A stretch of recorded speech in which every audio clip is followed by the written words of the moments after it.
Sem nenhum apego, o maior caos da minha vida, que eu acho que aconteceu durante a pandemia, me mostrou que eu não preciso olhar para o retrovisor e tentar trazer a minha vida de volta para aquilo que ela era em 2020.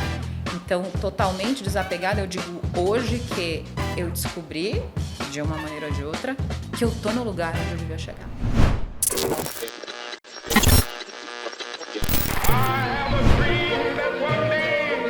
Everyone needs a coach. Thank you to all my wonderful teachers. Is the most powerful. I need inspire me. But it's quite true. Your time is limited. Yes, we can. Thank you.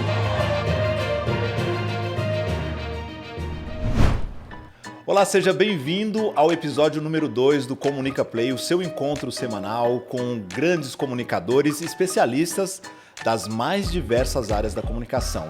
Hoje eu recebo Karina Lima Sorrisarina. Cá estamos. Seja Prazer bem-vinda. estar aqui. Obrigada. Vamos lá? Tá preparada? Preparadíssima. Você sabe que aqui é o caos, né? É o caos da comunicação. A gente não tem um roteiro pré-estabelecido, a não ser no finalzinho que eu tenho ali um pinga-fogo, então se prepara para respostas rápidas. Okay. Mas nada do que vai acontecer aqui está previsto. Ainda mais quando a gente tem uma convidada como você. Diretor, coloca uma trilha de suspense aqui que o negócio está esquentando nesse podcast. Karina, quem é você na fila do pão da comunicação? Já para te colocar numa fogueira. Na fila do pão da comunicação, depende. Deixa eu falar com quem me assiste aqui para fazer uma aproximação, para a gente já virar amizade sincera. Meu nome é Karina Lima. Minha especialidade é comunicação criativa. Aí você vai falar, como é que você faz esse negócio acontecer?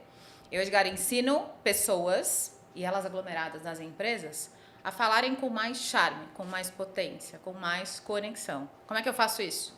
Escrevendo, falando e muitas vezes apoiando pessoas que vão lá falar para frente da câmera e estão em desespero. Por quê? A gente tem hoje uma demanda que é cada vez maior por pessoas que querem falar bem, querem falar bonito e que querem fazer isso de maneira extremamente otimizada, porque ninguém mais espera. Nessa era de entretenimento, eu trabalho como nunca justamente para isso. E eu sinceramente acho que na fila do pão eu conecto com um propósito meu na vida, que é todos os dias eu saio de casa pensando em influenciar alguém.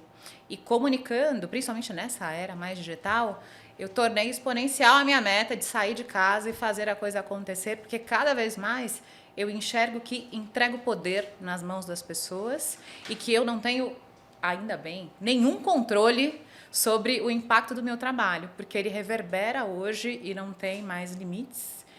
E eu tenho também a felicidade de, na fila do pão, ser alguém que trabalha para algo que é necessário para as pessoas por todo o tempo em que elas não estão dormindo. Então, do brinde numa festa até o grande evento, a grande chance profissional, eu tenho tido aí a chance, a oportunidade de atuar apaixonadamente.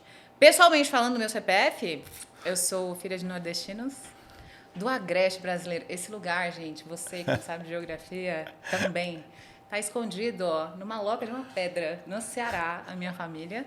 Eu sou a filha mais velha, tenho só um irmão. Sou de uma família barulhenta, comunicativa e de comerciantes. Então, eu praticamente passei a minha infância atrás de um balcão. Sou uma pessoa que gosta muito de gente, que fala pelos cotovelos, na ausência de gente, fala sozinha.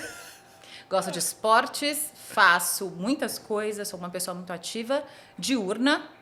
Acho que talvez eu esteja me aproximando da maturidade. Uma jovem senhora.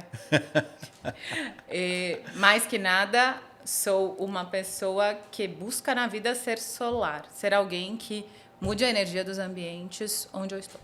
Uau, que mini bio! Gente, surreal.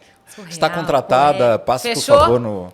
Ai, gente, esse LinkedIn dos podcasts é difícil, desafiador.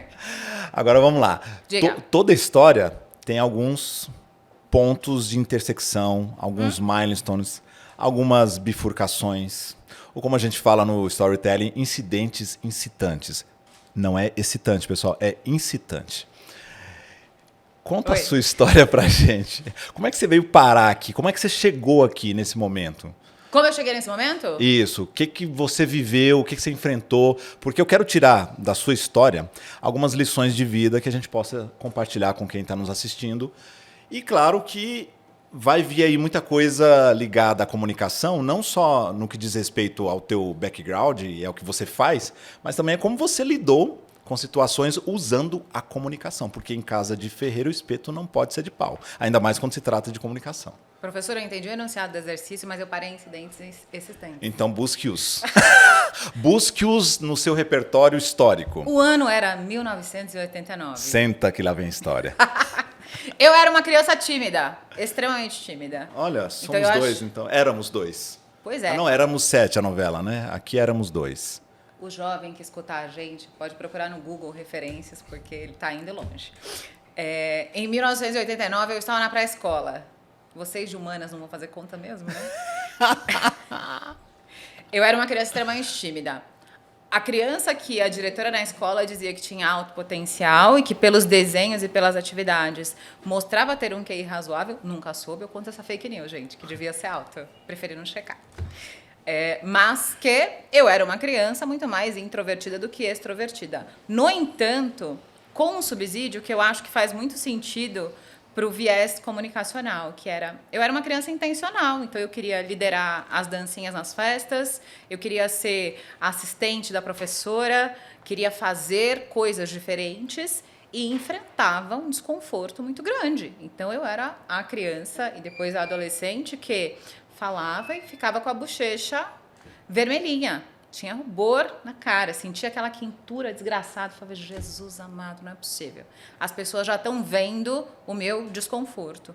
Mas fui alguém que sempre teve esse enfrentamento. Fui uma adolescente estranha, sabe? Essas novelas tipo Betty a Feia. Sei. Bota ortopédica, aparelho nos dentes, A cabelo freak da estranho. turma. Exato, eu era aluna nerd, mas eu era uma adolescente que sabia negociar, sabia praticar influência, porque eu falava, querido, eu sou muito ruim em esportes, mas você vai me escolher no time de handebol e eu faço seu trabalho de artes. Fechou? Fechou. E dessa maneira, eu fui encontrando espaço para desaguar aquilo que eu tinha como habilidade, para comunicar. E aí, de maneira muito intuitiva, né? Era um instinto de sobrevivência. Sim. Eu me tornei uma adulta que ainda sofria com isso, então eu nunca fui a pessoa que me mostrava. Quando eu ia para as festas familiares, eu dizia, Jesus, minha família é nordestina, tem 50 milhões de parentes. Vou ter que cumprimentar aquele monte de gente e sofrer a beça com isso. Mas tinha em mim a clara sensação de que eu não gostava daquela casca que eu habitava, não gostava daquilo. E no ambiente profissional, eu sempre fui aluna muito CDF. Então, eu fazia inglês 8 horas da manhã no sábado, né? Não vivia na vida boêmia. Eu era muito aplicada com tudo, muito exigente comigo. E tinha pais que também me demandavam essa performance sempre. Diziam que era o básico, tá? Ninguém me dava calói, cecilia, porque eu tirei uma nota boa, não rolava. E por conta disso, nos meus primeiros trabalhos, gente, era um sofrimento. Eu trabalhei, primeiramente, em um hotel de luxo. Uau. Então, eu ia usar o CCAA de 6 anos de aula. Eu era aluna que... Eu lembro que a nota global no CCA era 100. Eu tive média global de 95 em 100. Então, eu era muito dedicada àquilo que eu fazia. E eu acho que isso é muito importante, porque a gente dessensibiliza uma série de coisas por essa repetição, por esse empenho.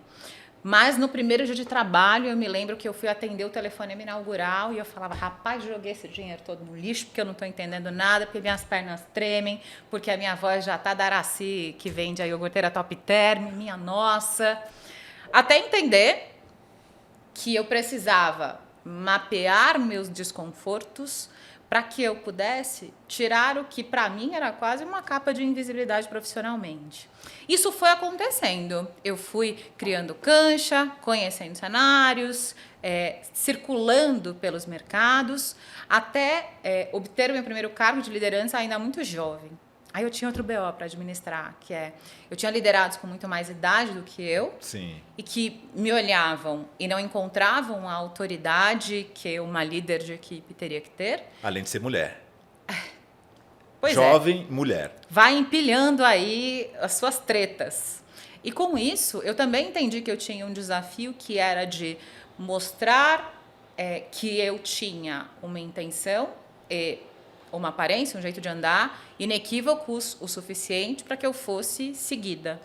Muitos anos passaram até que eu acomodei as minhas funções. Já não era a mesma Carininha de antigamente, mas cheguei em um momento para empreender. Então, faz quase 11 anos que eu, em todos os trabalhos que tive, eu sempre tive equipe de atendimento e eu tinha um gestor, um diretor que me chamava de professorinha, porque eu tenho todo o esquema, né?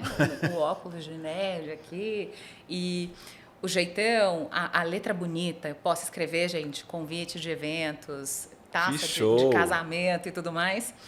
E eu sempre fui uma pessoa que ensinava. Eu era a primeira voluntária para dar treinamento. E você fala, mas Karina, você não era tímida? Era lorota? Não. Eu tinha a intenção, tinha algo maior do que a timidez, que era passar adiante aquilo que eu sabia, dividir com as pessoas algo que facilitaria a vida delas e tudo mais. E depois de algum tempo empreendendo, num recorte muito louco da minha vida, em que eu fui trabalhar muito longe de casa, eu morava num trailer. Cara, real. Sério? Eu morava num trailer com mais 4 lideradas do meu time, porque nessa época eu ainda morava com os meus pais. Eu fui trabalhar 42 quilômetros porta a porta de onde eu morava. Isso no Nordeste? Nada, aqui na Já capital. aqui? Opa! E aí, com isso, eu passei a pensar que a habilidade que eu tinha talvez mais espaço e mais alcance do que os portões do corporativo. Eu, claro, exerci uma diferença e passei a ter notoriedade, porque os líderes mais velhos vinham me procurar, falando, olha, a moça que faz o slide, né? Eu sempre tive um rigor visual muito grande e tal. Depois disso, eu pensei que eu podia buscar mais.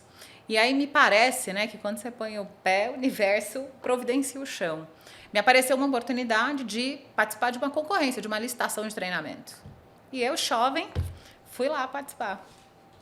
E eu me lembro que fiz um projeto como quem faz lição de casa, já que eu estou tão nostálgica contando a história do que deu errado, ou do que foi escada para o que deu certo depois. Eu fiz quase que um trabalho escolar ali, dei nome para um treinamento, era um treinamento com escala nacional, e tamanha foi a minha surpresa quando eu soube que, empregada no corporativo, CLT, eu tinha sido fornecedor aprovado. Nem CNPJ eu tinha. Corri, fiz a burocracia e dei o primeiro treinamento. E ali eu tive a sensação maravilhosa do touro mecânico, que é esse negócio saculejo, mas eu quero estar nesse lugar. Te entendo. E eu passei a empreender. E era maravilhoso, porque pensando em comunicação, eu era a pessoa que ligava para o cliente, dizia, olá, meu nome é Karina Lima, você percebe a minha voz aqui da locutora de supermercado, né, da voz do metrô? E eles diziam, podemos fazer uma reunião, claro. E aí eu chegava e a pessoa fazia tipo... Cadê? É você? Do tipo, garotinha traz sua mãe? E eu levei muito tempo, negociando algo que valia 10 a 3 ou 4, até criar repertório, portfólio e crescer. E aí eu passei um tempão fazendo isso. Primeiro num nicho muito específico, depois de maneira muito mais generalista, bebendo de mais fontes. Até que meu último incidente incitante foi uma pandemia sem precedentes e sem contornos conhecidos no nosso 2020. Eu estava correndo solta em liberdade, porque eu faço vários trabalhos voluntariamente. Eu tinha feito um casamento de 2 idosos que se conheceram na adolescência e se reconheceram 50 anos depois. Uau. E a gente ficou preso. E era o primeiro ano, Edgar, em que eu fazia algo que eu geralmente não praticava. Trabalhando, eu acho que na época em que eu passei a empreender, a gente não tinha guru de empreendedorismo. Então, você não tinha gente para seguir nas redes e te dizer que passos dá. Exato. Você não tinha uma escola de marketing com aulas capituladas para saber o que fazer. Então, era a batana e o tacape, né? No Exato. feeling. Eu fiz um calendário previsível do que ia acontecer no meu 2020, pela primeira vez. Porque o que eu dizia para clientes? Eu negocio com você um quarter da sua vida. Porque tudo é fluido, porque os cenários mudam. Então, eu prefiro que a cada 4 meses, curtinho, como a boa comunicação tinha que ser entre nós, que a gente redefinisse para onde ia o GPS. Em 2020, eu falei, bom, repetimos o padrão sempre, conseguimos um certo resultado, vou tentar fazer diferente. Chegou a pandemia, deitei em posição fetal quando eu descobri que eu ia ficar trancada em casa e fui recebendo telefonemas de clientes cancelando absolutamente tudo. E foi aí que eu entendi que, para chegar onde estamos aqui hoje, eu precisava sempre me manter em movimento. E aí eu comecei a me oferecer para mediar painéis, naquela época em que você abria a geladeira, aparecia uma live, né? Isso. Naquele momento começando. Eu me ofereci para dar dicas para pessoas que às vezes ofereciam seu conteúdo, tinham altos cargos, mas que estavam panicando naquele momento em que todo Sim. mundo teve que mostrar a sua voz. E passando a fazer isso, eu me tornei mediadora de painéis, fiz isso gratuitamente por muitas vezes. Eu passei a publicar o que antes era só foto de churrasco no celular, nas redes sociais, dizendo para as pessoas o que é que eu estava estudando naquela época, que a gente teve uma profusão de cursos grátis, etc. e Isso. tal. E com isso, as oportunidades me encontraram pronta. Porque há 10 anos, praticamente, cronologicamente falando, eu dava cursos sobre habilidades sociais. Eu dava cursos sobre o que a gente chama de superpoder, porque é o que conecta você com outra pessoa. Eu dava curso de liderança, de criatividade, de oratória, fazia treinando treinadores, fazia isso em sala de aula, comendo pão de queijo no foyer, etc. e tal. Quando a pandemia chegou, eu entendi que talvez 10 anos de caminhada tivessem me preparado para um oásis em meio a um caos quando a gente fala de saúde pública. Eu fui uma pessoa enxergada como uma boa mediadora, uma boa apresentadora. Eu fazia isso nos eventos dos clientes e tudo mais, mas de maneira muito instintiva. E passei a escrever roteiros, a mostrar aquilo que eu tinha aprendido no laço durante a última década em eventos online, a exercer aquilo que eu fazia com clientes com relação ao visual. Olha, eu não quero você escondido atrás de uma tela. E aí eu virei, nome bonito atrás de nome bonito, eu virei diretora artística, eu virei redatora, eu virei apresentadora ou maestrina de cerimônias. Eu abri um leque enorme de possibilidades e hoje estou aprendendo a lidar com todas elas e a escolher o que é essencial e prioritário para que eu consiga aí criar um exponencial diante de tudo isso. Então, hoje, 80% do meu tempo está pautado em redação e em preparo de pessoas que falam em público. Muitas vezes eu também vou lá para frente das câmeras e vamos dizer que em 20% do tempo eu ainda faça conteúdos como speaker, como palestrante, e ainda faça pequenos projetos de consultoria. Sem nenhum apego, o maior caos da minha vida, que eu acho que aconteceu durante a pandemia, me mostrou que eu não preciso olhar para o retrovisor e tentar trazer a minha vida de volta para aquilo que ela era em 2020. Então, totalmente desapegada, eu digo hoje que eu descobri, de uma maneira ou de outra, que eu estou no lugar onde eu devia chegar. Agora é o momento da música de suspense, Edgar. Que história sensacional. Pois é. Vamos lá, vou tentar tirar algumas coisas aí para a gente explorar um pouco mais, fazer olhar com uma lupa. Diga. Você ainda se considera uma pessoa tímida? Eu acho que quem é tímido vai ser tímido para sempre. Eu sou uma tímida controlada. Ok. Então tem contextos. Se você é uma pessoa tímida, você sabe, meu Deus do céu, tem aquele botão descoberto socialmente, a pessoa vai saber que eu tô sem jeito aqui. Uhum. Ou às vezes meu tiro sai pela culatra, que é você faz a piada e você não conta com a potência da piada, aí você se constrange. Mas eu digo que ainda sou uma pessoa tímida e talvez eu sempre seja, mas que hoje eu trafego tranquilamente, controlo a maioria dos meus gatilhos. Tanto é que quem me conhece de agora, fala, larga a mão de safadeza que você não é tímida coisa nenhuma. Tá Eu bom. ouço isso o tempo todo, Jogando por isso que eu te chaveco. perguntei. Tá vendo só? Presta atenção, rapaz. Eu também sou tímido e vou levar isso Pois é. para sempre. A gente transita e tem contextos que nos deixam um pouco mais inibidos. Legal. Mas como é que foi a sua trajetória para aprender a lidar com a timidez? Atenção, vem o checklist agora. Todo mundo nessa era Começou digital a aula. tá esperando isso, né? Olha, quais foram os passos? E eu vou te dizer uma coisa, Edgar. Quando a gente fala em comunicar bem, falar bonito, eu acho que é muito importante que a gente tenha sinais. Tudo é código hoje, tudo comunica. Então, a escolha da roupa, eu estava aqui perguntando, né? Diretor, eu tô despenteada, etc e tal. Como a gente aparenta, aquilo que a gente veste, aquilo que a gente porta, tudo é código e tudo comunica de maneira visível ou invisível. Às vezes com mais ou menos intenção, mas tudo comunica. Mas eu acredito muito no estofo, que é ter conteúdo, ter recheio na sua comunicação, para que esse resto sirva como boa funilaria. Então, eu, a vida inteira, costumo dizer que, morrendo de medo, com a tremedeira desgraçada, eu tive uma época da minha vida, por exemplo, em que eu precisei me expor mais, ou apresentava coisas no trabalho, etc., e sentia aquela coisa, né, do tremor da voz, da respiração ofegante rasa, da sensação de que você ia perder o controle da encarnação quando você tinha alguma coisa importante para entregar. Eu passei a estudar alternativas de como métodos. Eu sou uma pessoa santomé, assim. Não sou a pessoa que diz, acredita que você faz, que você faz. Neurociência, eu entendo perfeitamente o viés de que pensamento antecede comportamento. Então, se eu pensar, não sou capaz disso, pelo amor de Deus, falar não é pra mim, provavelmente o corpo vai fazer igual. Então, por essa razão, se eu estou fazendo exercício físico, melhor eu dizer, nunca fiz esse troço, mas vamos ver qual é. Ao invés de dizer, eu sou uma completa pamonha e eu não vou conseguir fazer. Mas eu precisava de um frame real. O que eu fiz? Aula de técnica vocal. Porque eu escutava das pessoas, e aí essa escutatória é interessante, que eu tinha uma voz potente. Mas que eu falava baixo. Porque o tímido é aquela pessoa que dá cochichada, né? Exato. Bate, corre e tal. E aí eu passei a fazer aula de técnica vocal, e eram o professor, o piano e eu, pra dar uma ziquezira, né? Mas fomos. Eu sempre fui uma pessoa muito musical, então eu sou alguém que ouve música todos os dias, acredito na fisiologia da música para mudar meu estado, é um indutor de estado real. E quando eu fiz a primeira aula, o professor me disse, linda a sua voz, mas você tem um timbre infantilizado e tem um fundo comportamento. Então é aquela coisa meio Sandy, meio fofinha demais, e ele achava que eu tinha peso para despejar a voz de maneira mais confiante.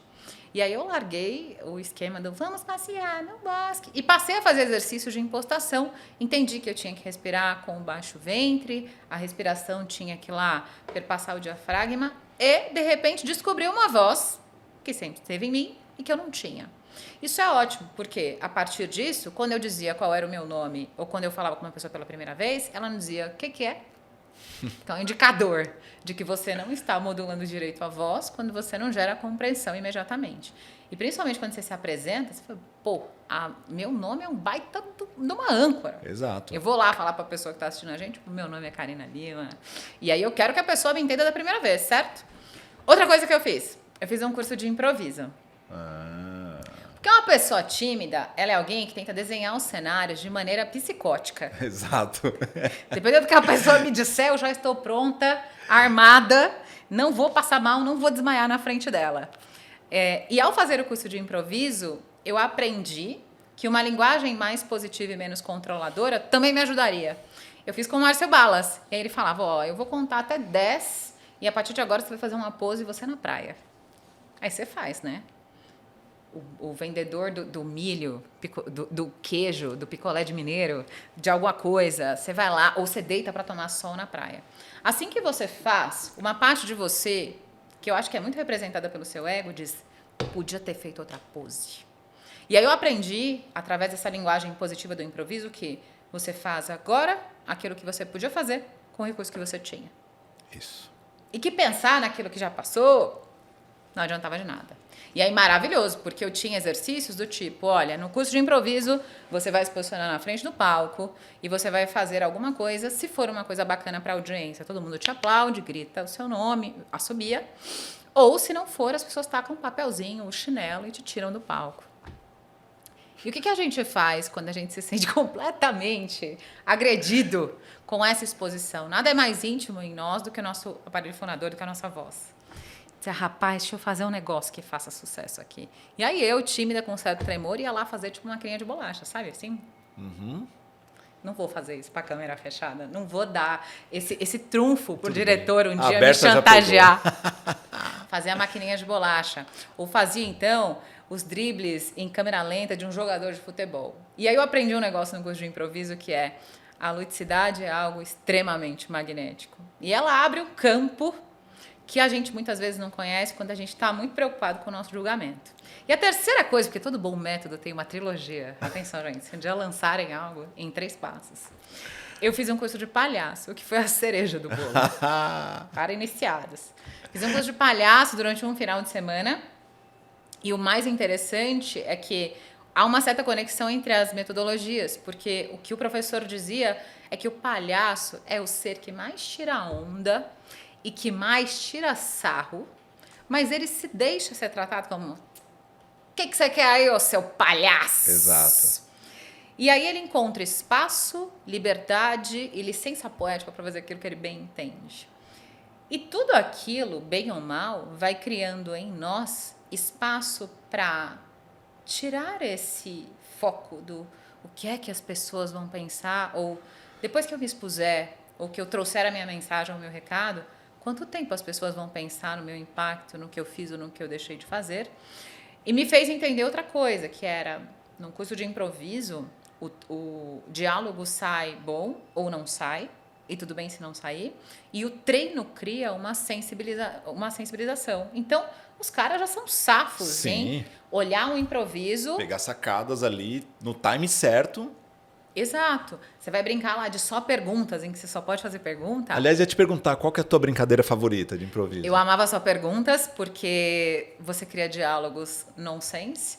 E eu amo aquela brincadeira em que as pessoas, inclusive na audiência, geralmente, no show de improviso, fazem. Elas escrevem palavras aleatórias ou situações aleatórias. Adoro também. E você tem que criar um negócio lá. E outra coisa que eu amava no improviso era um exercício que eu trago para a sala de aula hoje, quando eu faço workshops, que é do triglodita. Bota 3 pessoas lado a lado, faz uma pergunta para o triglodita, como se ele fosse um único ser, e as pessoas têm que ter uma resposta que não seja dissonante. Tata Werneck faz isso. Isso. O programa da Tata é como um curso de improviso. Muitas das abordagens que eu aprendi estão lá. E aí eu posso te dizer, Edgar, que com essa tríade, fazendo curso para preparar a voz, como aí um elemento importante do meu portfólio na minha marca pessoal, fazendo curso de improviso e fazendo curso de palhaço, eu entendi que eu tinha mais a ganhar do que a perder se eu me mostrasse. Olha, gente, foi dramático. Assim. Foi dramático. Mas... Clécio, esse é o momento... Sobe a música, a trilha depois. Sobe o som. Uau. Caracas. Então vamos lá. Vamos só nas perguntas agora. Diga. Só perguntas. É o quê? Só perguntas. Eu respondi com uma pergunta, já estava conectado. Ah, tá esperta. Não, brincadeiras à parte, eu também gosto muito dos jogos de improviso. Um que eu acho sensacional é o abecedário, que a galera se perde por conta do próprio alfabeto. Temos um Quando problema chega ali aí. no K, Y... Não é KYG, é KYW. Né? Isso... mas é muito legal, porque treina a velocidade de raciocínio e a capacidade de linkar coisas que você não sabe com o que você sabe.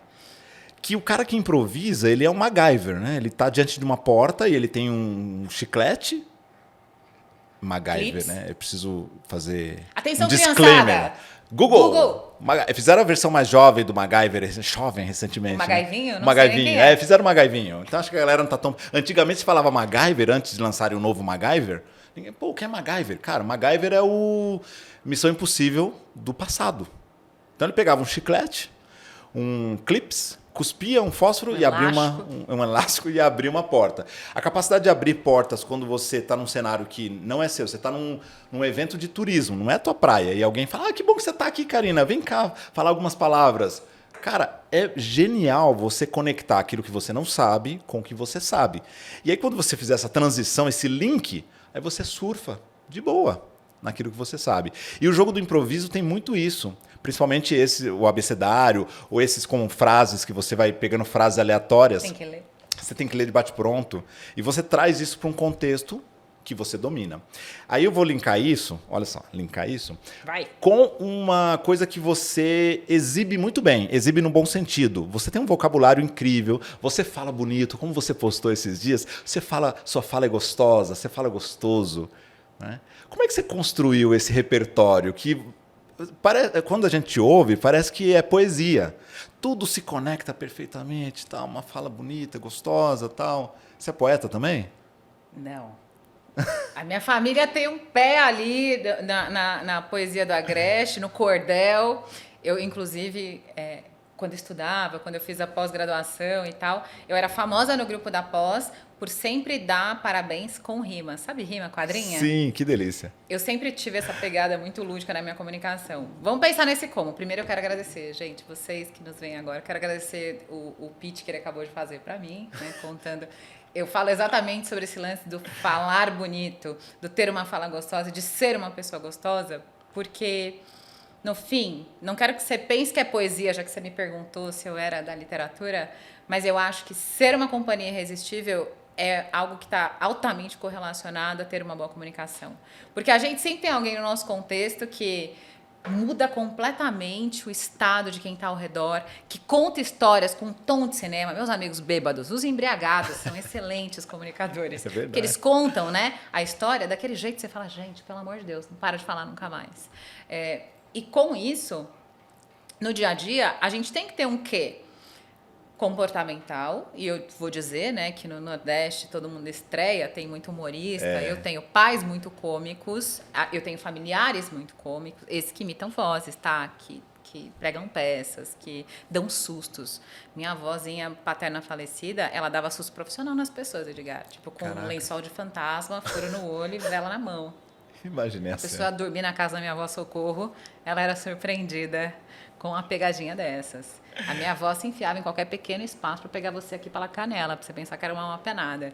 Então eu tenho uma carga comportamental aí que traz boa parte daquilo que eu comunico no dia a dia. Sim. Mas fora disso, quando as pessoas perguntam de que fonte beber, eu vou te dizer um negócio. Da embalagem do tangue de uva até o livro bonitão que está aqui na nossa mesa da bancada, eu acho que toda a incursão vale a pena.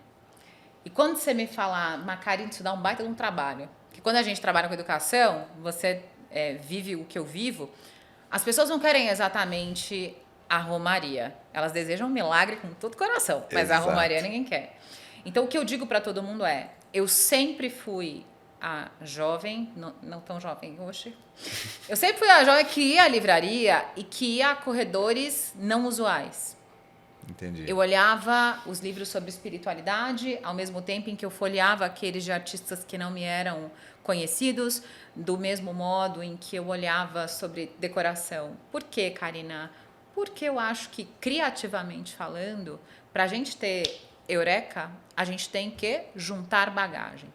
Então, eu sempre fui a pessoa que lia quadrinhos, cartoons.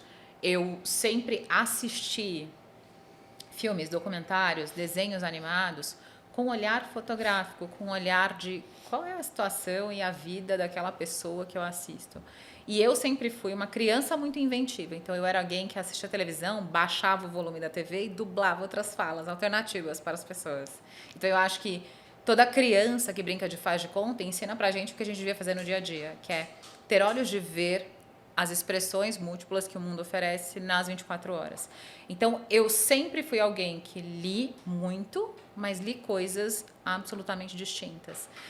Eu compro muitos livros ainda, porque eu não consigo desapegar, gente, do livro na mão, físico. Eu tô até também. com um caderno aqui em mão, gente, porque Sou assim como viciado faziam os em astecas, eu escrevo ainda.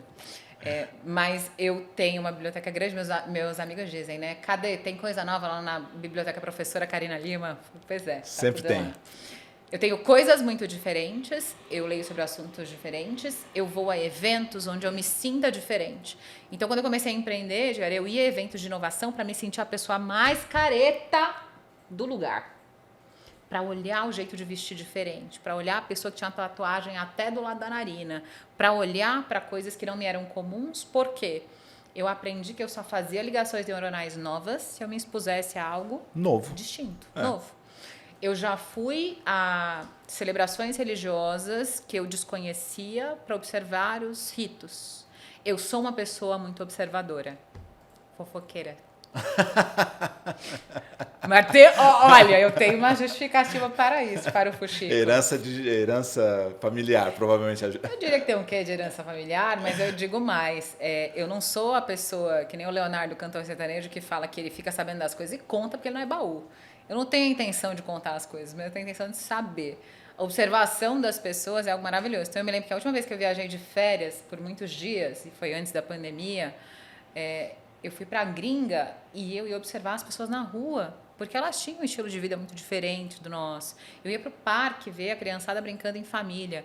Eu ia olhar, às vezes, o ensaio de uma filarmônica que tinha ao ar livre para ver qual que era a pegada. A curiosidade por aquilo que nos cerca, eu acho que é um motor muito grande de criatividade.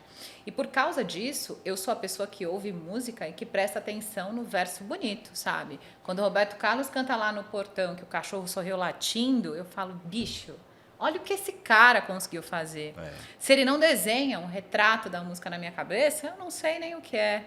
Ou quando, sei lá, eu escutava o Renato Teixeira falando como eu não sei rezar, eu só queria mostrar o meu olhar. Imediatamente eu penso naquele mar de olhos que a gente vê em Aparecida do Norte, em todo momento que tem missa lá. Então eu acho que, principalmente, ter o olhar fértil para os estímulos gera criatividade. E fora disso eu sempre assisti TV com um olhar prático. Então hoje, trabalhando com direção artística, com eventos, com gravações, eu reproduzo os formatos ágeis da TV, porque eles são eficientes na mensagem, eles são curtos e eles geram aquela coisa maravilhosa e magnética que a gente tem com a Netflix, que você abre, é a nova geladeira que a gente abre para pensar. Eu abro porque aquele ambiente me conecta, me inspira e me oferece oportunidades. Então hoje eu digo para a pessoa, meu amor, do santinho do político até a obra técnica, leia. Leia para folhear no sofá. Leia 3 ou 4 páginas e abandone o livro. Leia o pedaço do artigo difícil só nos comentários em destaques. Mas leia. Toda informação gera uma fagulha diferente. E o que eu faço hoje produzindo conteúdo, o diretor, o editor que faz os meus vídeos, ele fala, querida, você estava alcoolizada quando você escreveu esse roteiro? Não. Vi uma referência e quero fazer diferente. No que eu acho que isso ajuda? A gerar nas pessoas aquele efeito do eu nunca. Eu nunca pensei que essa pessoa fosse capaz de fazer isso. Eu nunca pensei que ela fosse usar essa metáfora. Eu nunca pensei que ela fosse imitar uma voz no meio do nada, num discurso que parecia concentrado. Quando a gente captura a atenção das pessoas de maneira repetida, a gente provavelmente vai ter uma fala gostosa de ouvir. Muito bom. Você falando de repertório, eu lembro que o Murilo Gun, numa palestra, ele falou exatamente sobre isso, né? A expansão da criatividade é olhar para coisas diversas. Sim. Sair da sua caixinha e buscar outras fontes, outras águas, né? Outras fontes de informação. Aí ele fala, cara, eu entro no avião, eu pego revistas aleatórias. Às vezes tem lá uma revista da companhia aérea, aí ele brinca, eu não vou na revista da minha área, pego a Tititi, a Capricho. Aí, porra, por que você tá lendo a Capricho, Murilo? Cara, porque ali eu vou ter alguma referência que eu não enxergo. Então, vai aprender coisas novas, desenvolver uma habilidade que, cara, que para você parece assim, não vou ganhar dinheiro com isso. Ok. Quando você menos perceber, você está conectando isso com a tua área ou com outras coisas da tua vida e ampliando o repertório, que é a grande... Antigamente, a gente tinha Barça em casa, né, Karina? Eu desconheço, eu nasci com os Teletubbies. Entendi. Então, a gente recorria muito à Barça para ter significados profundos de coisas que o professor, ou, às vezes, em casa, os pais falavam, e a gente fala, que diabo é isso? Vamos na biblioteca municipal, vamos na Barça. Hoje, com esse aparelhinho aqui miserável que nos aprisiona a alma, a gente consegue ter acesso a um monte de informação. Você falou várias palavras aqui, talvez alguém tenha pausado ali o episódio para dar uma gulgada e ampliou o repertório, aprendeu algo novo. Poxa, já valeu. Com certeza. E você sabe que essa é uma dica que eu dou com frequência. Quando as pessoas perguntam como elas se tornam mais criativas, eu falo que você tem que montar o seu outlet de criatividade. E nisso entra uma parcela que é estímulo. Quais são os estímulos de fora que existem, né? Eu cheguei aqui no estúdio reparando, né, o que tinha para comer, qual era a decoração, quais eram os quadros de parede. Eu sou a pessoa que olha o lambi-lambi na rua, que olha o vendedor ambulante, o pitch do vendedor, que olha o discurso do pastor no canal de TV aberta, porque ele é persuasivo naquilo que ele faz e tal. Isso. Mas eu acho que também tem um lado nosso que ajuda na comunicação e no repertório, que é de disponibilidade. Quando a gente busca autoconhecimento, quando a gente busca curar as nossas carências, quando a gente se inspira no dia a dia, quando a gente se nutre afetivamente, a gente também tem uma predisposição a comunicar melhor. Por quê? A mente que não está tão barulhenta, ela ouve melhor e ela cria mais conexões durante a comunicação. Exato. E para mim é na medida do pouquinho. Então eu costumo dizer para os alunos, escutou a palavra descabelada aqui, você me escutou falando sobre defenestrar, jogar pela janela, para pensar, olha, eu não sei o que significa essa palavra e eu vou atrás dela na mesma hora. Hoje, a gente tem a vantagem de ter esse treco na mão, porque antes eu tinha que abrir o dicionário Aurélio, que atacava a minha sinusite para procurar uma palavra. Hoje em dia, não mais. Só que eu acho que aqui a gente tem uma faca de dois gumes. Sim. A gente tem, de um lado, uma resposta muito imediata a qualquer dúvida que a gente tenha sobre assuntos diversos. Então, você não tem que procurar o volume da Barça ou o índice dele. Uhum. E, por outro lado, a gente tem um grande desafio, que é a chuva de dopamina que isso traz. Porque quando eu montei o meu repertório à moda antiga e analógica, eu lia. E ler não é gostosinho, não. Não. Você senta desconfortável, pode dar sono num dia, você tenta ler com a régua, você tenta ler grifando, você tenta ler com o dedinho, você lê e diz, Jesus, onde é que eu estava que eu não entendi nada do que eu acabo de ler? E hoje, o conhecimento vem de maneira muito mais simples e instintiva. Por essa razão, a nossa atenção estável, a gente sabe que é cada vez menor, e o desafio para quem comunica é grande. Por isso que é tão importante ter quebras de estado, ter momentos em que você truca a pessoa de volta, traz ela para perto de você outra vez. Porque eu costumo dizer que se a fala é boa, a pessoa não vai pegar no aparelho celular. E eu tenho que conversar e tenho que pensar em produzir o meu conhecimento sabendo que este elemento existe e que está ao alcance da palma da mão, às vezes é parte do corpo de quem vai me ouvir. E entender esses sinais e trabalhar para que a sua mensagem seja mais potente do que essa distração é nosso dever hoje em dia. É algo que não dá mais para culpar e nem para a gente se vitimizar a respeito. O Tim Sanders, no livro Likeability Factor, ele fala das 4 habilidades que a gente tem que ter. Uma delas é ser relevante. Eu não tenho conteúdo, eu não tenho forma, não consigo entregar um bom conteúdo e eu quero que as pessoas me deem atenção. Hoje, no mundo infoxicado, com todo mundo disperso, distraído, ansioso, uau, não tem como. E aí, é o que você falou, né? Eu não posso falar para... larga o celular e me dá atenção. A minha comunicação tem que criar esse desejo na pessoa. Peraí, deixa eu...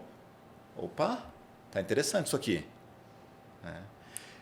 Voltando um pouquinho na tua história, você foi criada num ambiente que estimulou a comunicação. Sim. Me perguntam muito sobre isso. Edgar, como é que é isso? Porque eu crescia, ali até os 12 anos, eu comecei a estudar oratória com 12, 13 anos por uma deficiência minha que eu precisava explorar e vencer a timidez, a introversão, a falta de habilidade de construir uma linha de raciocínio e entregá-la de forma plausível numa sala de aula, numa apresentação de trabalho.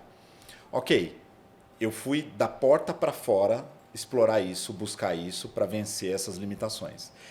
Dentro de casa, o papel é fundamental para você criar um ambiente que estimule essa curiosidade, a criatividade, as brincadeiras, a questão da TV que você mencionou aí, né? Imagina, você está lá, uma criança, abaixa o volume da TV para fazer dublagem. A maioria dos pais, aqui sendo bastante preconceituoso, porque eu não sou pai, é fácil falar, talvez diga assim, menino, levanta, aumenta o volume, aumenta o pitoco aí, né? No teu caso, não. Você cresceu num ambiente que mudou drasticamente isso. Como é que você se vê hoje, se você voltasse no tempo e crescesse numa família normal, onde esse ambiente não é tão propício para a comunicação? O que você acha que você seria hoje? Edgar, eu não tenho chip para pensar em uma família menos enlouquecida do que a minha. Eu costumo dizer o seguinte, eu também não tenho filhos, mas eu estudei muito sobre criatividade, inclusive já fiz o curso do Murilo Gun falando sobre a criação de crianças que sejam criativas. E ele fala algo com que eu concordo muito, que é o grande trunfo da criança é descolar da própria realidade. Então ela brinca de faz de conta, ela pega a tampa de uma tigela e finge que é um tablet, ela cria uma realidade à parte. E eu acho que isto é fundamental no dia a dia para que a gente possa fazer essa projeção. O que eu sinto é que se eu tivesse nascido numa família onde o silêncio fosse a medida, onde eu tivesse que me encolher e me enquadrar demais, eu talvez tivesse o triplo da dificuldade que eu ainda tive para me expressar. E eu acredito que talvez o meu caminho tivesse sido outro por não enxergar a possibilidade de, gente, como é que eu saio desse diabo, desse casulo e como é que eu me mostro mais? Porque o que eu tinha no meu dia a dia eu tinha um ambiente saudável do ponto de vista lúdico e relacional. Eu tenho uma família muito barulhenta. O meu pai tem 9 irmãos, a minha mãe tem 6. Uau. Uma festa de família, Edgar, é como uma guerra civil, assim. Tem gente saindo pela janela, não tem condição. Tem que ter comida à beça, as pessoas falam todas ao mesmo tempo. Eu viajei agora há pouco para os 104 anos da minha avó. Quando eu cheguei em casa, é até esquisito ouvir o som do silêncio. Gente, 104. 104. Surreal. Toma vinho tinto. Medida de longevidade. Ninguém me perguntou, mas acho que é Se importante. a avó da Karina tem 104, você vai chegar aos 130, pelo menos, né? Rapaz, é projeto Niemeyer. Eu não a aceito gente menos tá que isso, tá? Aliás, me convide para o aniversário. Projeto Niemeyer. 130. Alô, de gata. Não vai vir não, bichinho, né? Exatamente. Olha, eu sinceramente, o meu ambiente familiar sempre foi extremamente barulhento. Todo mundo sempre foi muito comunicativo. A minha família dançava forró nas festas. A minha família trazia o sanfoneiro que tocava música ao vivo. Então, isso está em nós e eu acho que isso serviu de referencial para eu entender até onde eu podia e queria ir para me expressar. Mas hoje, quando a gente observa, por exemplo, crianças que precisam estar em silêncio com seus pais, trabalhando no ambiente de home office, ou no ambiente do restaurante, né, onde você não quer destoar e não quer acolher algo que venha de diferente, eu acho que a gente está perdendo. Karina, você não é mãe cálice. Não, eu estou dizendo isso de coração e de bem. Porque eu sempre fui uma pessoa com a idade mental igual a das crianças com as quais eu lido hoje. E o que me faz uma tia potente, que olha, gente, alguém precisou de babá nas horas vagas? Vamos aqui, ó. Faço desenho, imito vozes, fazia Branca de Neve em evento voluntário, me vestia, né? Perguntava para as crianças de que reino elas eram, dizia que eu não conhecia shopping center, que eu amava limpar a casa, o que é uma mentira deslavada, né? Só a Branca de Neve gostava disso. É um grande motor de conexão infantil e é parte da mecânica do pensamento infantil. Então, hoje, quando eu vou desenhar para uma criança, você desenha um sorvete e você pergunta se ele é de casquinha ou de copinho.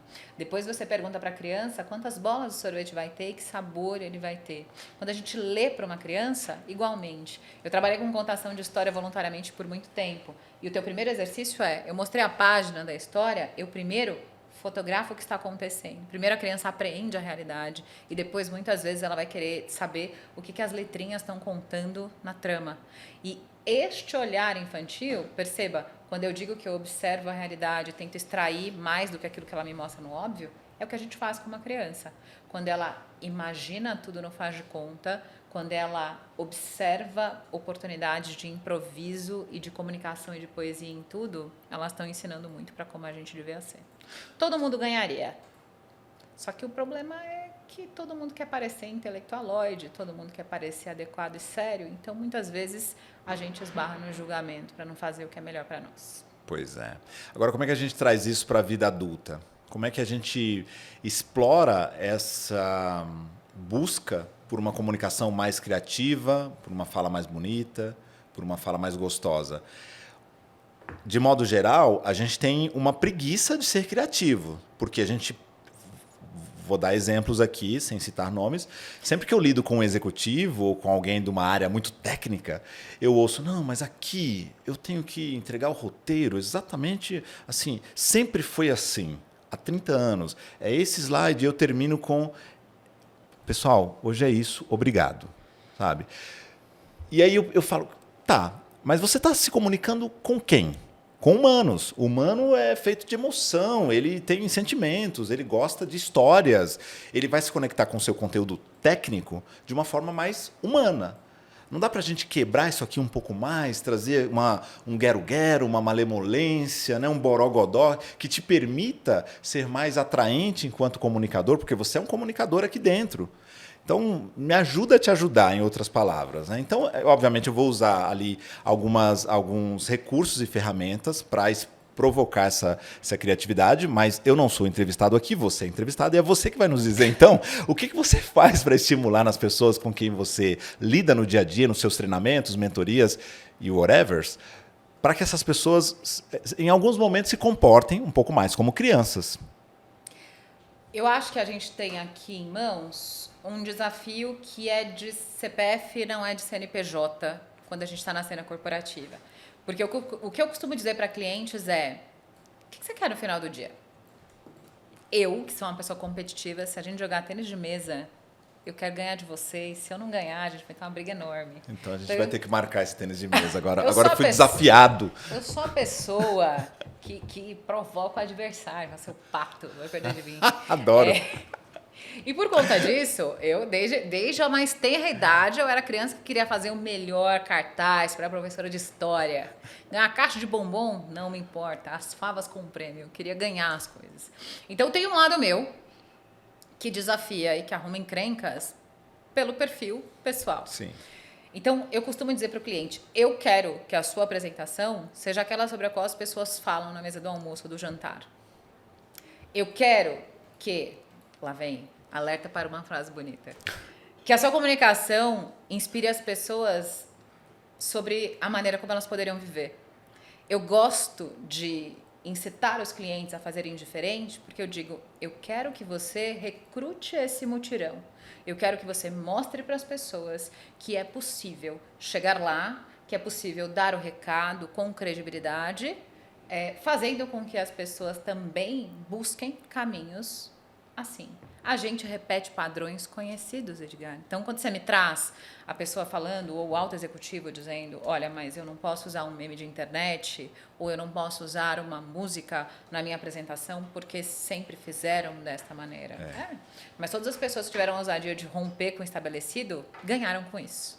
Então, a primeira coisa é esta. O que você quer? Você quer destaque na sua cena? Você vai ter que fazer algo diferente da multidão. A segunda coisa é, todo ser humano quer acolhimento e quer conexão. Eu falando com qualquer pessoa, e eu tenho a máxima de que a partir de é plateia. Então, a minha entonação é a mesma. Como é que eu faço essa pessoa se sentir acarinhada com o que eu digo, sentir utilidade e entusiasmo na minha fala? Como é que eu faço a pessoa se eletrificar? Fala-se tanto disso hoje, Isso. né? Eu preciso fazer o máximo no mínimo de tempo, levar em consideração que a nossa performance vai ser tudo aquilo que a gente sabe, menos todos os ruídos que já existem. Então, no evento, eu tenho foyer que tem pão de queijo, é um detrator de sua comunicação. Eu tenho o telefone celular, eu tenho os pensamentos que estão na mente da Exato. pessoa.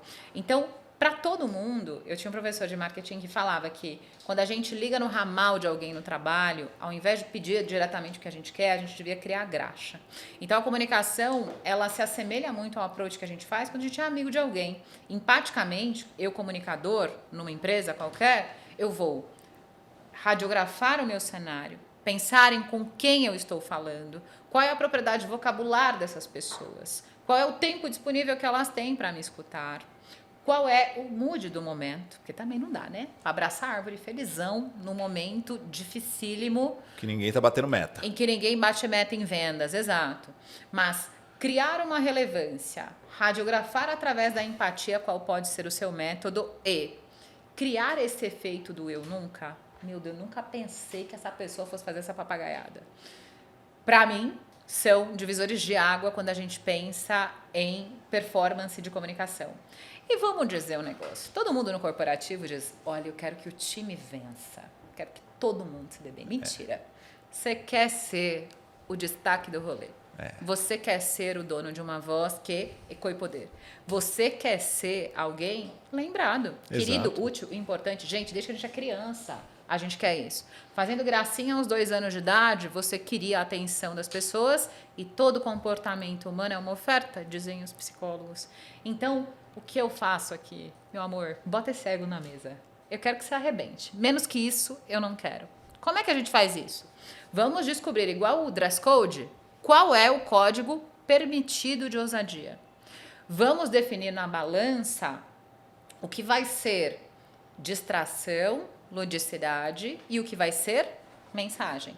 Porque você já não viu um monte de gente que quer falar com 1000 pirotecnias, mas que não entrega resultado e nem recado nenhum? Pois é, e quer trazer uma história, às vezes uma piada que ele adora contar e que não tem contexto nenhum com a apresentação. E outra coisa, se eu te disser qual é o principal conselho que eu dou no corporativo é que a nossa fala seja inclusiva o suficiente para não expor e nem criar desconforto para ninguém. Porque quem quer virar palestrante profissional aprende a pegar alguém para santo. Sabe? Exato. O japonês que está lá na audiência. O moço que está ficando calvo. Eu vou pegar esse cara para Cristo e eu vou encher o saco dele durante toda a apresentação. Perdão para quem faz, cada um fazendo escolhas e pagando preços. Exato. Mas para mim toda interação social é uma festa. E se eu não fizer todo mundo se sentir à vontade nela, eu estou rompendo aqui uma regra social muito séria e drástica. Então, se eu for inclusivo o suficiente, se eu fizer as pessoas se sentirem queridas, úteis e importantes, se eu trouxer conteúdo e se eu inspirar pela minha maneira, fechei essa cartela de bingo. E aí eu falo para o cliente, o que você mais ama ver ou ouvir na vida? E aí o cliente sempre vai dizer, a série tal, o programa de TV tal, o palestrante tal. Quem é essa pessoa? É alguém que me traz essa sensação inspiracional. Karina, quando você estudava, qual é o teu professor predileto? Você deve ter o seu. Sim. Todo mundo está fazendo o seu e está comunicando. Mas como é que eu faço pelo meu modo para criar uma marca que não se apaga? É pela maneira como eu dou o recado.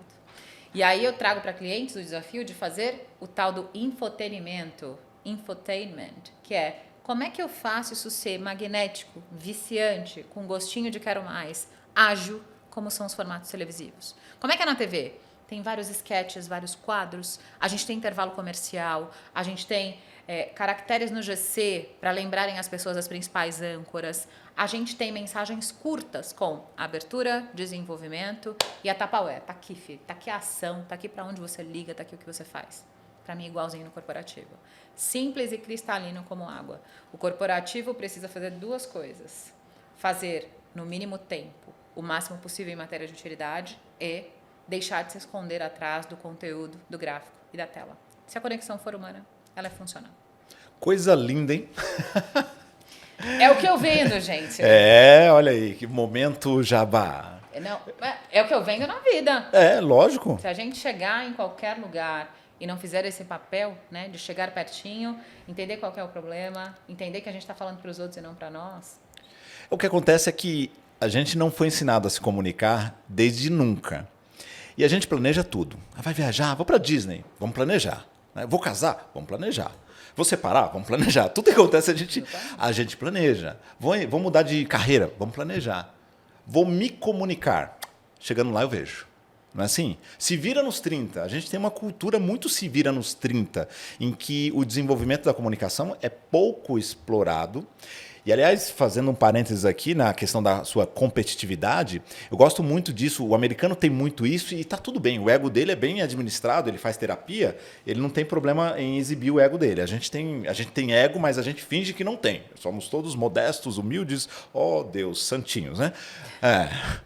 Então, o americano vai para competição. Desde a tenridade. Ele compete. Compete com o quê? Torneios de comunicação e oratória, torneios de pitch. Cara, é comunicação num nível de que eu quero ser melhor. E tá tudo bem. Porque na hora que o Google, o Facebook, lá no Vale do Silício for me contratar, ele vai querer contratar quem? Eu ou o Zezinho que perdeu o torneio e por isso não se comunica bem, ou que não desenvolveu tanto a comunicação dele? O americano é extremamente competitivo. E a gente também só que a gente disfarça, né? A gente disfarça. A gente tem um viés cultural que atrapalha muito essa construção. Eu acho o seguinte, uma vez eu escutei numa palestra que a criança norte-americana é aquela que faz a barraquinha de lemonade. Põe lá a limonada para vender a 50 centavos de dólar. Tá valendo bastante agora. Tá cara tá cara essa limonada, hein? Na porta de casa. Se eu assistir meus filmes, batutinha, pimentinha, a limonada ficou mais cara. A criança tá lá fazendo isso e a gente costuma escutar as falácias, né? Que o americano tem uma fala assertiva, seca. Isso. Chega a ser grosseira. Em compensação, o brasileiro fala, vamos fazer uma parceria, vamos marcar, vamos mesmo. Essa parceria maravilhosa, e você, não fala meu amigo, não, chefe. também. E não traz nada claro, não é porta-bandeira das suas intenções, não deixa nada combinado, termina a reunião. Nada acontece, é prolixo. Meia hora para falar a mesma coisa. E aí, o palestrante naquela ocasião disse assim que a criança norte-americana vai chorar largada Porque o adulto vai dizer, tá ruim a limonada, eu não pago por ela, refaça. O que a gente, com o nosso coração brasileiro maravilhoso hospitaleiro, vai fazer? Tadinha da criança, Tadinho, né, gente? se faz isso. Deixa ela vender esse purgante aqui a 50 centavos e eu vou pagar. E vou falar que tá gostoso. Quando a gente assiste um reality show, a gente também não procura a pessoa mais tadinha para martirizar. A gente fala, olha, essa pessoa tem que ganhar. Ela tem talento? Não. Ela tem qualquer credencial? Não. Ela entrega algo? Não. Ai, Karina, como você é horrorosa. Não é isso. A gente procura o vulnerável e aí tem 1000 tramas no Brasil que explicam isso. E no nosso cenário corporativo, a gente tem esse olhar de que não é pela performance, de que eu não vou buscar o melhor para mim, de que eu vou fingir que tudo bem. Quando eu assistir algo muito ruim, eu vou puxar o saco dessa pessoa e dizer, nossa, você arrasou, meu Deus. E a gente perde bastante dessa baliza. Então, hoje, com os eventos que a gente passou a fazer e com os conteúdos que a gente precisou gravar, eu sofria muito com isso, porque as pessoas têm uma régua baixinha. Olha, Karina, eu passo até os 48 do segundo tempo olhando as telas que eu vou usar de apoio. Ensaiar na frente do espelho, a minha mãe falava que o Paulo Ricardo aprendeu a cantar cantando em frente ao espelho para treinar as caras e bocas e olhar 43. Isso. As pessoas não fazem isso hoje. Elas não leem em voz alta. Um dos exercícios que eu falo para todo cliente, que eu mais faço, é ler em voz alta, testar a modulação da voz, ler botando peso nas palavras. Quando eu boto o cliente para aprender sobre teleprompter, eu pinto as palavras que ele precisa trazer mais peso. Isso. Cria essa consciência. E a gente não faz. A gente não conversa sobre isso, a gente não é assertivo nos nossos apontamentos de comunicação, a gente tem dosinha e com isso a gente tem deixado de aprender muitas coisas. Agora, sinto que a giripoca vai começar a piar, porque a gente tem sido mais avaliado pelo que a gente consegue comunicar, a concorrência na cena digital cresceu muito, e no corporativo, eu acho que as relações nunca mais foram as mesmas desde que a gente passou por esses últimos períodos. Isso. Então, as pessoas que não conseguiam comunicar se expuseram muito mais. As pessoas estão buscando cada vez mais conhecimento a respeito disso e virou urgência. Sempre existiu, sempre esteve disponível, a gente sempre teve comunicação disponível, mas eu acho que é um momento em que talvez até o nosso ambiente escolar, assim como tem feito com inteligência emocional e com finanças, traga comunicação para perto e para a formação das gerações futuras. Esperamos. Tá aí o Comunica Play para ajudar-nos como brasileiros neste propósito, nesta missão. Vai, diretor, bota o cifrão. Essa hora. Já QR Code aí com o nosso curso Comunica Play Mega Blaster, com bônus de Karina Lima. Tem que ensinar, inclusive, linguagem de podcast. Você já pensou? Porque aqui a gente tem o melhor dos cenários, porque eu tenho a câmera para ficar me namorando na câmera e tudo mais, mas hoje em dia, até isso, os profissionais passaram a ter que aprender, que é como a minha linguagem é visual o suficiente, quando eu não tenho o apoio Pois é. do meu gestual, daquilo que eu estou falando. Como é que eu me faço inclusivo, pensando que eu tenho pessoas com deficiências diversas? Comunicar vai se tornar algo cada vez mais sutil e a exigência, eu espero, vai subir muito. Muito bem, estamos caminhando aqui para os nossos finalmente. A gente não encerra um bate-papo assim, sem primeiro saber como que as pessoas te acham e depois um pinga-fogo. Que nem a Marília Gabriela faz?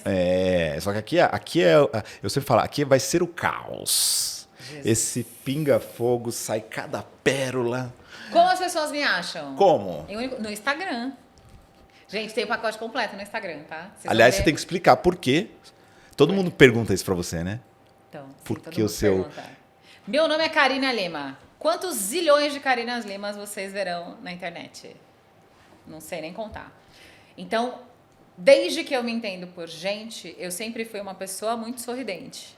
Quando eu trabalhava em empresas, eu tinha um gestor que me chamava de lobby lady, ou de recepcionista do andar. Porque eu tava sempre aqui, ó, Lady Di dando no as carro aberto. instruções, falando com todo mundo. E digo mais, eu era tão curva de rio que eu tinha um baleiro na minha mesa. Então, onde eu tava, tinha gente. Porque tinha o baleiro, eu aproveitava, né? Sabia das novidades, conversava com as pessoas, me fazia visível e tudo mais. Então, o sorriso sempre foi uma marca registrada minha. E aí, meu nome é Karina, e eu sempre brincava com adjetivos e usava o sufixo ina do meu nome, né? Atrevidarina, né? E aí eu usei Sorrisarina somando o sorriso como uma marca forte do meu comportamento com o meu nome. E aí, no fim das contas, você sabe que eu fiz isso de maneira muito provisória, e aí depois eu pensei, valei-me Jesus, como é que eu vou agora colocar um nome sério, fácil de memorizar? Vou trocar. Não, um momento, não vou trocar não. Vou perguntar para quem me conhece aqui no Instagram se é sonoro, se eles me reconhecem assim, ou se eu deveria trocar para algo que se aproximasse mais do meu nome e do meu sobrenome. E aí foi unânime. Não. Imagina, sai Sorrisarina para todo sempre. Até que a minha empresa de produtos digitais, onde eu faço todos os negócios focados em treinamento, ela se chama Sorrisarina Soluções Digitais. Então agora está escrito na pedra, como diria a Ivete Sangalo, tá, não tem jeito, tá feito. Então, @Sorrisarina no Instagram. Nas outras redes, gente, eu sou eu só. Não tenho essa coisa Beyoncé. Tem um codinome, Eu sou Karina Beija-Flor. Lima, né, no LinkedIn e tudo mais. Mas eu diria que o Instagram é a minha meca. Porque lá eu consigo humanizar a relação com quem me conhece. Eu vou falar que tem gente lá hoje no meu Instagram que surgiu na pandemia. Eu acho esquisito hoje dizer o seguidor, né? Quando você fala assim, meu Deus, mundialmente famosa, que tem morango no camarim e tudo mais. Mas eu tive uma audiência que chegou por causa da pandemia. Então lá eu faço aquilo que as relações ditam, né? Eu conto da minha vida, então as pessoas vão me ver treinando cedo, possuída, Sim. me relacionando com as pessoas que eu Um conheço. abraço, Marlon. Marlão, eu tô com dor nesse braço aqui que eu tô levantando, inclusive, agora. E as pessoas veem a documentação da minha jornada, como o Gary Vee diz, você tem que mostrar para as pessoas, né, os movimentos que você está fazendo. E eu também entendi que seria uma grata surpresa contar mais sobre comunicação. Muitas oportunidades chegaram a mim graças a esse exercício simples, né? De alçar aqui nos stories pequenos voos, dando dicas curtas, de gravar vídeos, né? A gente está de novo numa quebra grande nas redes sociais e essa habilidade vai chegar cada vez mais. Então, hoje o Instagram, embora seja um quintal alugado, é o lugar que mais me traz funcionalidade para mostrar aquilo que eu gosto de fazer, para poder agir de maneira bem-humorada. Então, eu não preciso usar blazer que nem no LinkedIn. As pessoas vão saber do meu trabalho, elas me acessam diretamente. E mais que nada, eu acho que o Instagram é para nós um espaço de conversa. Para muito além do feed e dos stories, a gente tem lá nos inboxes para as pessoas uma oportunidade de conduzir conversas valiosas, inclusive de gerar negócio. É uma baita vitrine. @Sorrisarina, sim. Eu sou filha de nordestino, meu filho. Falou em vitrine, em foto. Você tá lá. Muito bom. Vamos pro nosso pinga-fogo, então, Vai. com a Sorrisarina. Tô pronta. Ai, ai. O que te move a levantar da cama numa segunda-feira fria e chuvosa? Bisnaguinha e ovo mexida. Coisa linda de Deus. Bisnaguinha de cenoura e ovo mexida. O que me move na segunda-feira é pensar que respirei, levantei, o coração bate.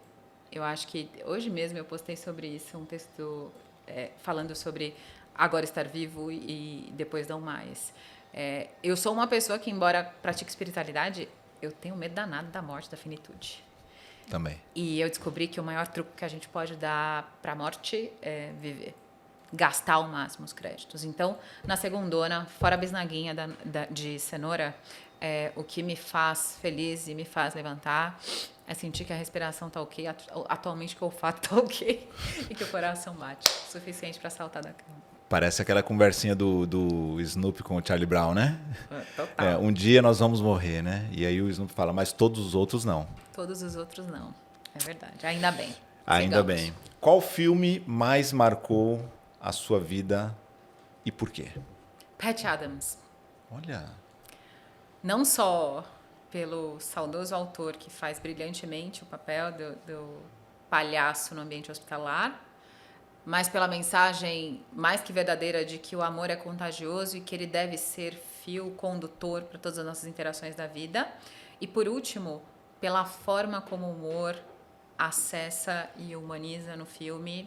Eu sou super apaixonada. Tanto é que, voluntariamente, eu passei a fazer contação de história em hospital, meio que na inspiração de Patch. uau. O entrevistado do episódio número 1 também citou Patch Adams. Mentira! Juro. Que loucura, gente. Pois é. É difícil assistir filmes, porque eu sou uma pessoa meio serena-lata, assim, meio desesperada. Então, eu assisto pouco, assisto coisas curtas e tudo mais. Mas alguns filmes... Às vezes eu demoro 5 noites para assistir um filme. Eu vou fatiando o filme. Um carnê! É um carnê, eu parcelo o filme. E qual livro e por quê? Qual livro e por quê? Depende, gente. Hoje em dia, eu sempre lembro de 100 Anos de Solidão, mas hoje eu vou te dizer que me parece tão tortura eleger um livro só. Por exemplo, agora Ray Dalio e Princípios está na modinha, é o livro preferido de todo mundo. Mas o que eu costumo dizer é que a gente não precise e nem deva eleger um livro só. E sim que a gente sempre tenha apetite pelo próximo. Ok, eu aceito a sua resposta. Mas mencione um no passado que tenha te impactado. Pensei em 100 Anos de Solidão. Pensei em... que tenha me impactado de verdade? Paris é uma festa nos últimos anos. Como é que é? Paris é uma festa. Não conheço, eu vou fuçar. E agora, qual o livro que está na sua cabeceira hoje? Eu tô relendo Em Busca de Sentido. Em Busca de Sentido. Gente, a gente traz umas pessoas aqui que às vezes assusta a gente. Assim, eu falo, né? Meu pipa não alcança, né? Não tem linha para tudo isso, né? Mas... Conversas profundas, né? Livros profundos. Olha, eu vou dizer um negócio que a gente tem uma obrigação de ler livros técnicos. Então, quando eu viajei recentemente no avião, eu estava lendo aquele livro pequenininho, mas que é best-seller, que fala do convencimento em 90 segundos, Sim. né? Do gringo que sai às ruas convencendo pessoas.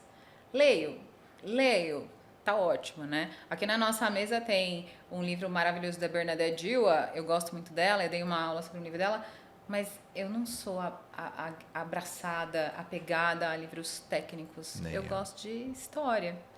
A história é história, né? Um fato que marcou a sua vida para sempre. Sido atropelada em frente ao colégio? Não, zoeira. Não. Essa é legal, conta pra gente. Eu fui atropelada uma vez, gente, em frente ao colégio, tipo Papaléguas. Olhei para um lado, olhei para o outro e fui atropelada em seguida, no bico de uma subida. Um fato só que tenha marcado a minha vida profundamente, o fato da gente ter sofrido um assalto em casa. Vamos falar de incidente? De acordar com o cano de uma arma no rosto. Caracas. Mas de entender a partir daí o quanto a gente tem que viver no limite do que nos é dado. Eu conheço um padre que me ensina muitas coisas e quando ele eventualmente telefona pra gente, ele liga para abençoar a gente, ele diz isso. Eu agradeço pelo dia, hoje é 29? 29. Por esse 29 de junho de 2022 que nunca mais volta. É a data da gravação, o diretor não me mata. Só hoje nos é dado. Então eu acho que alguns fatos como esse, né, de sentir a vida escapar pelos dedos ou de estar muito vulnerável, que isso pode marcar positivamente uma vida e que mudou muito o meu modo de fazer várias coisas. É pelo hoje, é por fazer valer esse hoje como se ele fosse realmente o último. Sensacional. E se você pudesse voltar no tempo e encontrar a Carina Lima de 20 anos, alguns meses, é claro, né? O que você diria a você com 20 anos?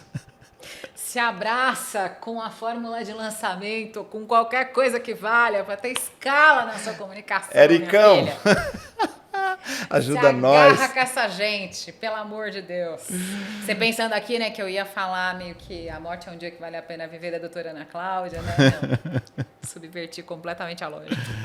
Eu diria o mesmo. Você fala, gente, vamos, saiu da poesia do nada. Não Pois queria agiliza. ter sido exponencial antes.